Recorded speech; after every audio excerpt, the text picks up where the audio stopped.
জয় রাধে, জয় গোপাল। আমি স্বপ্না, আর আমি আজকে শ্রীমদ্ ভগবদ্গীতার 7 নম্বর অধ্যায়ের সপ্তম অধ্যায়ের বিজ্ঞান যোগের শ্লোক 3 পাঠ করতে চলেছি। তো আজকের শ্লোকটি হলো, মনুষ্য নাম সহস্রেষু কশ্চিৎ যততি সিদ্ধ হয়ে যততামপি সিদ্ধ নাম কশ্চিনাম বিত্রি তত্ত্ব।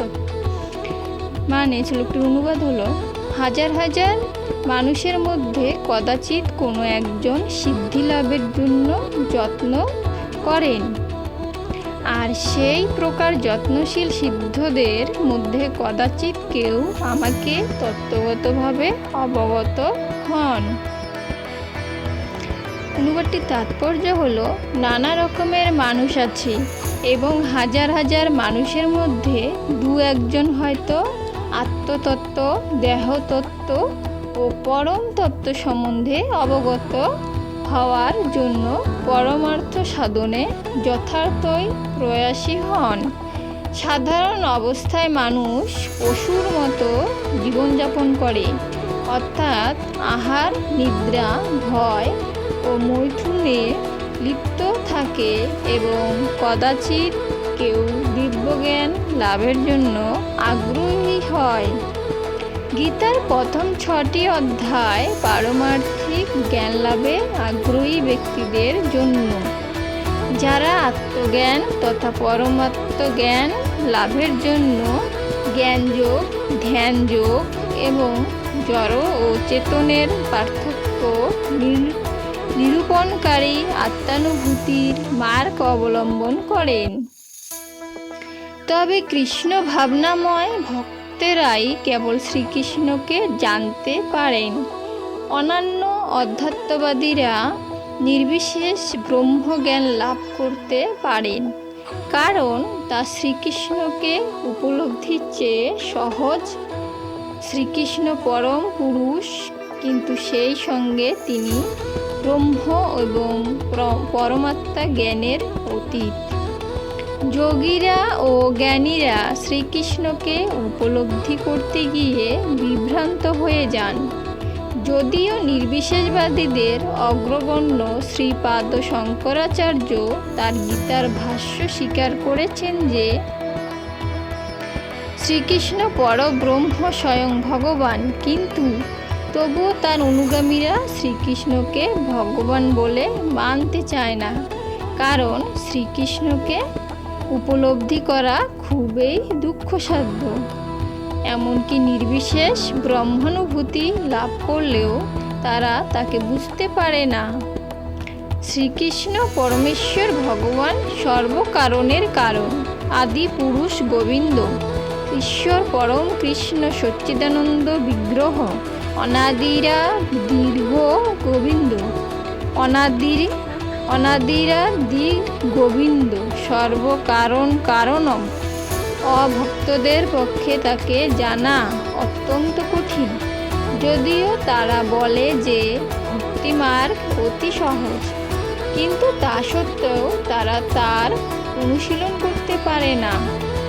ভক্তিমার্গ যদি এতই সহজ হয়, তাহলে তারা কষ্ট সাপেক্ষ পথ গ্রহণ করে কেন? প্রকৃতপক্ষে ভক্তিমার্গ সহজ নয়। তথাকথিত কোনো মন গড়া পন্থায় ভক্তিযোগ অনুশীলন করা সহজ হতে পারে, কিন্তু শাস্ত্রীয় বিধি অনুসারে যথার্থ ভক্তিযোগ অনুশীলন করা মনোধর্মী জ্ঞানী ও দার্শনিকদের পক্ষে সম্ভব নয়। তাই তারা অচিরেই ভক্তিমার্গ থেকে ভ্রষ্ট হয়। ভক্তি রসামিত্র সিন্ধু গ্রন্থে 1/2/101 নম্বরে বলা হয়, শ্রীল রূপ গোস্বামীর পাদ বলেছেন, শ্রুতি স্মৃতি পুরাণাদি পঞ্চরাত্র বিধিম বিনা ঐকান্তিকী হরের ভক্তিরূপায়জ্ঞ কল্পতে। উপনিষদ, পুরাণ, নারদ পঞ্চরাত্র আদি প্রমাণিক বৈদিক শাস্ত্রবিধির অনুগামী না হয়ে যে ভগবত ভক্তি সম্পাদিত হয়, তা কেবল সমাজে উৎপাতেরই সৃষ্টি করে। ব্রহ্মবেত্তা, নির্বিশেষবাদী অথবা পরমাত্ম তত্ত্বজ্ঞ যোগীর পক্ষে কখনোই পরমেশ্বর ভগবান শ্রীকৃষ্ণের যশোদানন্দন অথবা পার্থসারথী রূপকে জানা সম্ভব নয়। এমনকি মহান দেবতারাও কখনো কখনো শ্রীকৃষ্ণের সম্বন্ধে বিভ্রান্ত হয়ে পড়ে। মহন্তি যৎ সুরয় মানে মাম তু বেদ ন কশ্যন, মানে কেউই আমাকে তত্ত্ব জানতে পারে না। আমাকে বলতে ভগবান কি? ভগবান নিজেই সে কথা বলেছেন। আর কেউ যদি তাকে জেনে থাকে তবে মহাত্মা সুদুর্লভ, এমন মহাত্মা অত্যন্ত দুর্লভ। এভাবে ভগবত ভক্তির আশ্রয় গ্রহণ না করলে মহাপণ্ডিত বা দার্শনিকেরাও শ্রীকৃষ্ণকে তত্ত্বত জানতে পারেন না। কেবলমাত্র শুদ্ধ ভক্তেরাই শ্রীকৃষ্ণের সর্বকারণ কারণত্ব, সমগ্র শক্তি, শ্রী যশ, সৌন্দর্য, জ্ঞান ও বৈরাগ্য আদি চিন্ময় গুণসমূহ কিঞ্চিত রূপে জানেন। কারণ শ্রীকৃষ্ণ তার ভক্তদের প্রতি সর্বদাই অনুগ্রহশীল।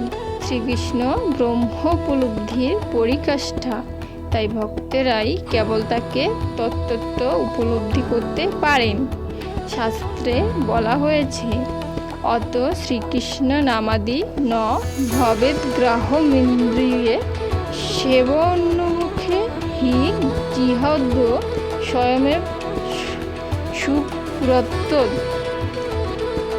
মানে জ্বর স্থূল ইন্দ্রিয়ের দ্বারা কখনোই ভগবান শ্রীকৃষ্ণকে জানতে পারা যায় না। ভক্তের ভক্তিতে প্রসন্ন হয়ে ভগবান শ্রীকৃষ্ণ স্বয়ং তার কাছে নিজেকে প্রকাশিত করেন। ভগবত রশ্মি 1/2/234 বলা হচ্ছে। সকলে ভালো থাকবেন। ধন্যবাদ। আজকে এখানেই সমাপ্ত হলো।